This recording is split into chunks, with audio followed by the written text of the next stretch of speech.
What's up, my essential units? It's the Central here. So this is my review of WWE Wrestlemania Backlash 2022. We'll get to my final rating of the show at the end of this review. No matches in the pre-show for once. I'm not a big fan of pre-show matches in WWE and also in AEW with the buy-in. I wish they'd go back doing dark matches. I get it, they're just preparing for the main show kicks off, but not a big fan. It doesn't really do anything, anyway. So, yeah, no pre-show matches of this pay-per-view or the premium live event, I don't want to get into that premium live event bit. Anyway, so the first match to kick off the show, we got Cody Rhodes taking on Seth freaking Rollins, their rematch from WrestleMania 38. I heard that Rollins and Cody match at Mania 38 Night 1 was a show stealer, and it was. This was a good match, back and forth between Cody and Seth Rollins. A lot of near falls. Like one more of the match, I think Cody was going for the Cody cutter, but Rollins kind of threw him out of the ring. That was a sick bump. And then I feel like before that, you had Rollins hit Cody with a knee, basically knee Cody outside of the ring apron. Yeah, no, I know, outside the ring. A lot of near falls. Like I think Rollins. I don't think Cody kicked out of the pedigree. I don't think Rollins delivered the pedigree onto Cody, in my knowledge. I know Rollins kicked out of the Cody cutter, Cody kicked out of the Falcon Arrow. There's one good spot. I think Rollins was going for he was going for I think it was another bridge suplex or the Three Amigos. He was going to hit the third Three Amigos. Sorry, I'm stumbling by the way. But Cody countered into the crossroads, and Rollins' leg is on the ropes, on the ropes for the near fall. Let me see. There was Cody was going for a move off the top rope, but Rollins got out of the way. Yeah, Rollins was doing some heel shenanigans, trying to chicken himself way out of the match, doing the cheating cheating heel stuff. Sorry, I'm stumbling. Need a drink. My throat's fucking dry. So yeah, he was doing some Cowdy stuff. Yeah, it was really starting to be a really good match. I thought. I think Cody was going for his version of the Three Amigos. I think Rollins counted into a roll up, but Cody also counted the roll up attempt to score the victory, and it makes sense. I don't think Rollins have to win this match. I don't think this feud have to continue to have a rubber match at Hell in a Cell. Cody got the victory. It was a really good match and a lot of near falls. You can tell Cody, they're building Cody up, I can see Cody winning the world title probably somehow in the summer. But I think I don't think it hurt Rollins because Rollins is already an established star, I don't know. So let's move on to the next match. So yeah, it was a good match to kick off the pay-per-view. Some people say this is match of the night. Maybe. Like I said, yeah, the near fall stuff, it's just what it is, I like it, Yeah, people complain about expanding the kickouts, but it's just what it is. It's dramatic effects, I get it. But I think they thought it was really good, it was action-packed, it's a way to get the crowd going for the rest of the show. So, the next match, we got another WrestleMania 38 rematch. That is Bobby Lashley, the almighty Bobby Lashley, taking on Omos with MVP in his corner, in Omos's corner. MVP turn on his fellow Hurt Business partner, that is Bobby Lashley. At this moment in time, the Hurt Business is officially no more. Why they got rid of that group? I like that group, the Hurt Business, but I don't want to get into it. So the match was okay. I think it was okay. It wasn't bad, but at the same time, it's not going to be like a 4-star classic. It's just what it is. But it was very pointless to do a rematch. Very pointless. Lashley got the victory at WrestleMania. I'm not gonna crap on Omos. I don't think he's shit. Omos is. I'm not saying he's got like a in-ring move set like Shawn Michaels or Bret Hart. No, he's not. I'm not saying he's like very great. He's just okay. He can actually move. Some people compare him like, oh, Black Great Khali. Like I said, Great Khali is a fucking statue. Almost he's a statue, but he can actually move. So I try to keep it short and simple, folks. Kind of rambling. I'm trying to get my points across.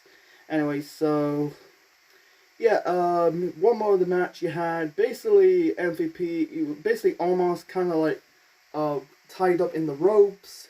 MVP trying to release them with his cane. Lashley locked in the hurt lock onto MVP. Omos picked Lashley up, and then Lashley trying to make Omos tap out with the hurt lock, but I think he powered himself out. He's a very tall man.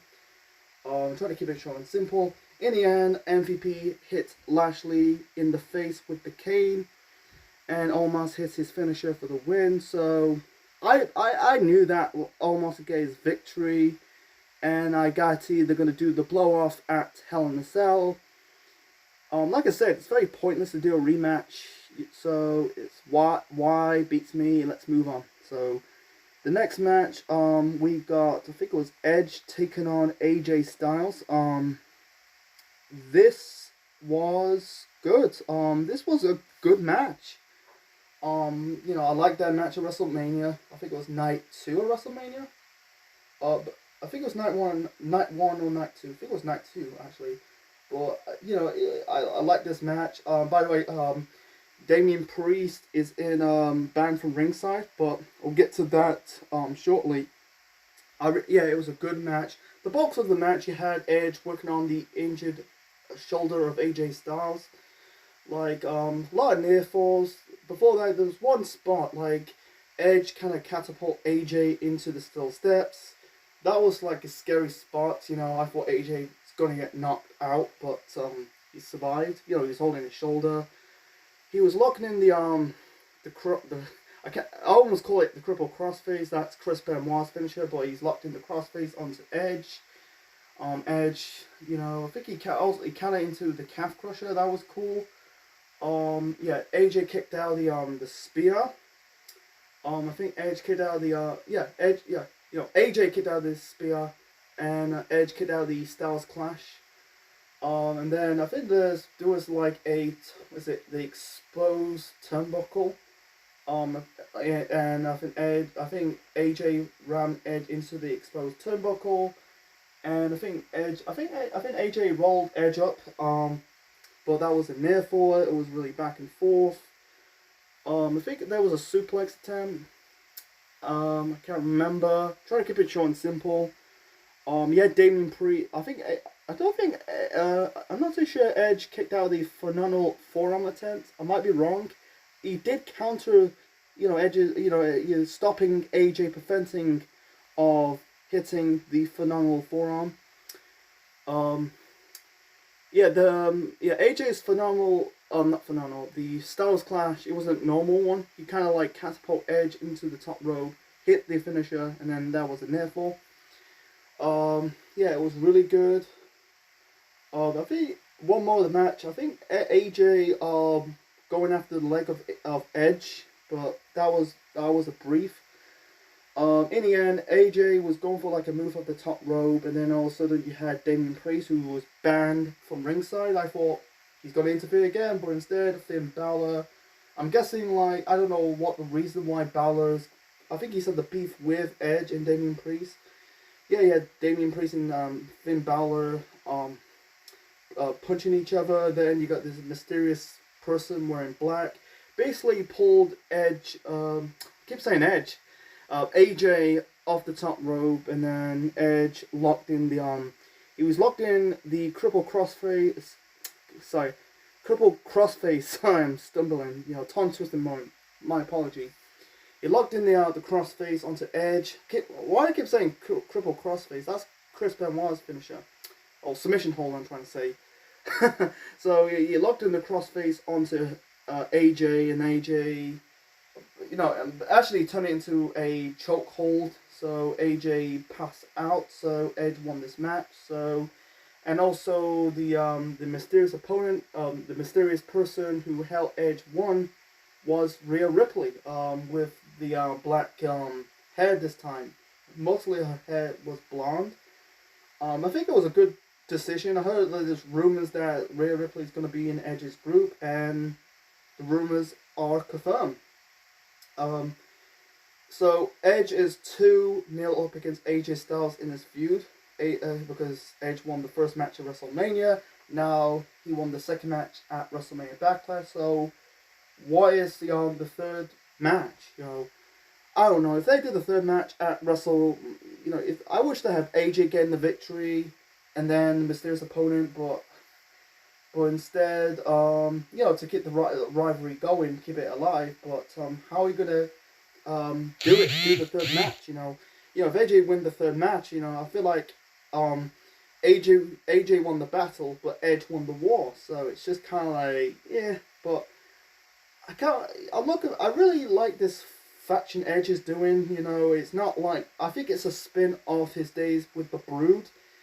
It's a shame that Christian's not it's a shame that Christian's not in WWE. That'd be good to see the new Brood.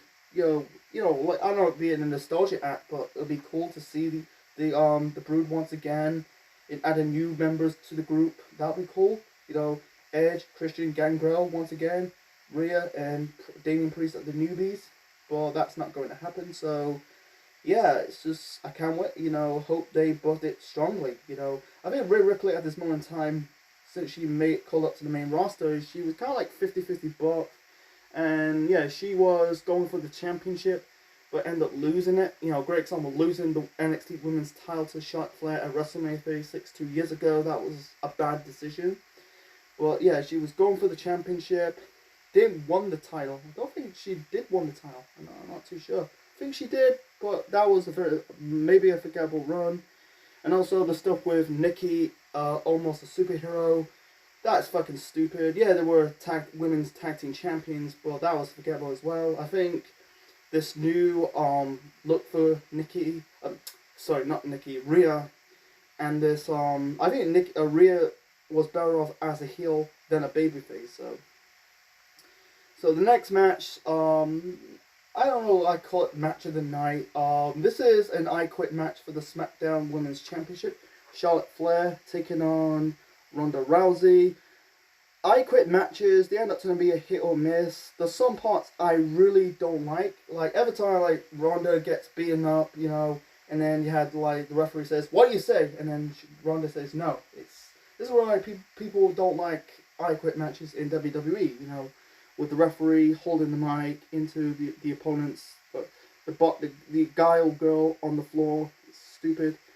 They were fighting in the crowd. That was cool. There was the candlesticks spot. That was also fun as well. One more of the match, you had really Charlotte locking Ronda into. They were fighting in the crowd. Locked a submission hold onto the steel rails. I think it's the same spot when Sasha Banks defeats Charlotte Flair for the Raw Women's title way back in 2016. But yeah, Ronda refused. Then you had basically you had Ronda locking the not cross arm breaker, her armbar onto basically on the ring post, onto the ring apron. But I think Charlotte counted into some kind of hurricanrana. Then Charlotte locked in the figure eights onto Ronda Rousey. Ronda Rousey refused. Yeah, this was getting good. I'm trying to keep it short and simple, folks. Otherwise, I'm trying to keep this review about 30 to 40 minutes. In the end, Charlotte Flair, Ronda Rousey managed to lock in the armbar.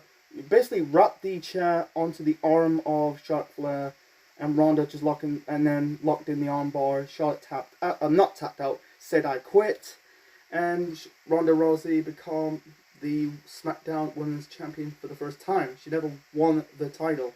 Yeah, she was Raw Women's Champion, but never the SmackDown Women's Champion.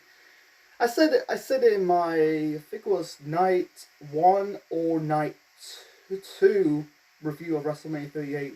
I said if Ronda won the title at WrestleMania Backlash, that'd be too little too late, but yeah, I said it was too little too late, but on the flip side, this is way better than a match at WrestleMania.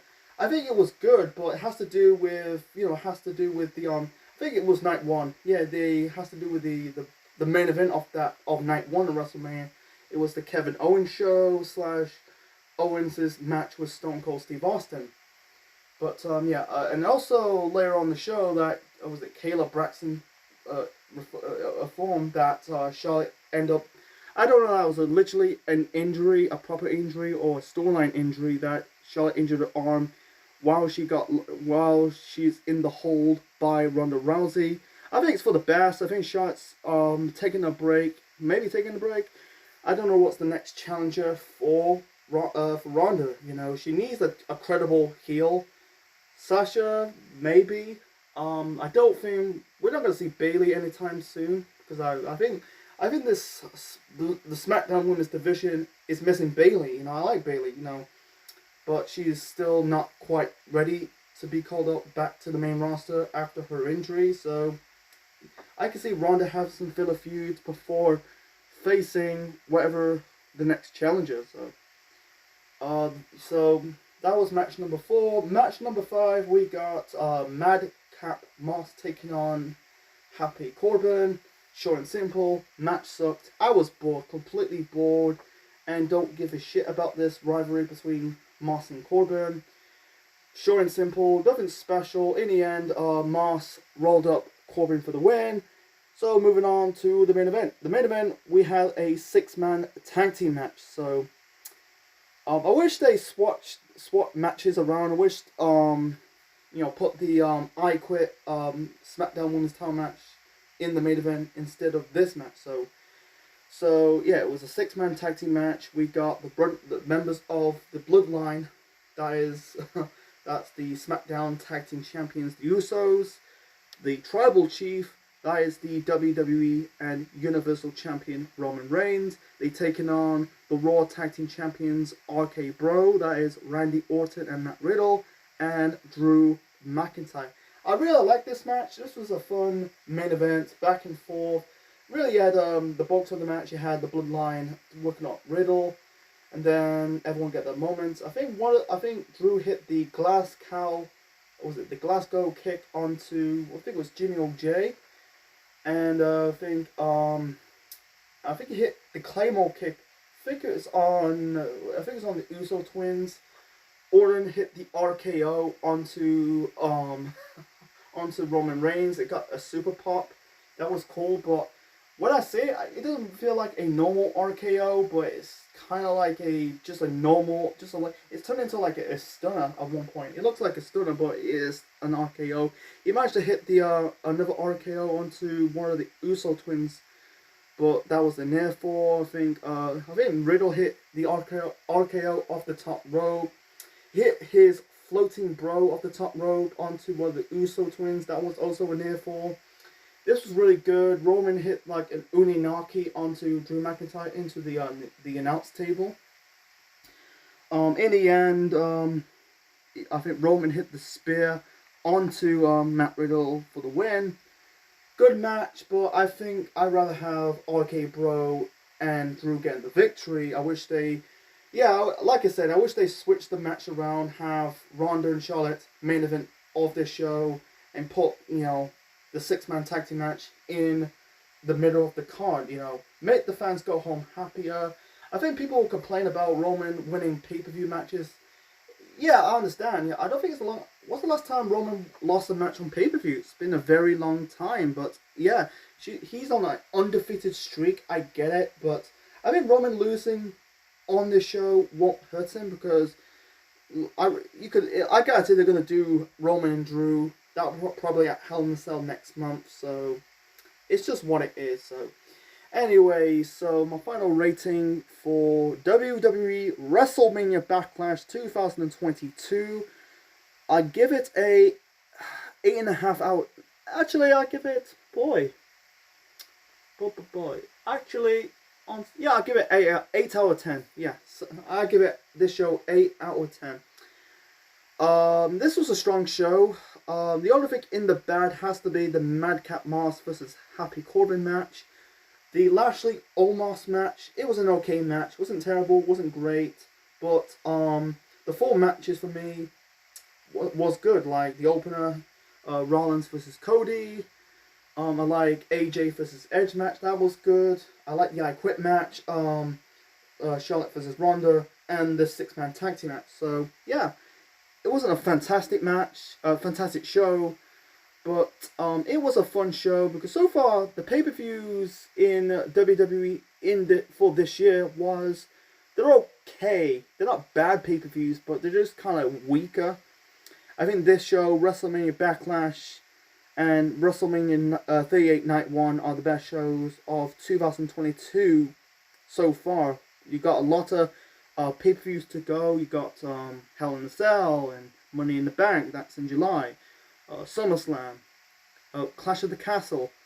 I think they're doing, Survivor Series. They're not doing TLC. I think they're doing Clash of the Champions. Yeah, Clash of the Champions. I think they're doing that. I'm not too sure. So, yeah, they're doing fucking Crown Jewel. I'm not looking forward to reviewing it, but who knows? But nah, I'm not doing it. So we got about 3 more weeks until AEW's Double or Nothing 2022. I can't wait for that. So, yeah, hope you enjoyed my review of WrestleMania Backlash 2022. Leave your thoughts in the comment section below. Smash the like button, click the bell, click the like. Subscribe to the Central Man Network on YouTube. Be part of the Central Unit for more wrestling videos and more. And this is the Central Man officially signing out. Check you later, folks.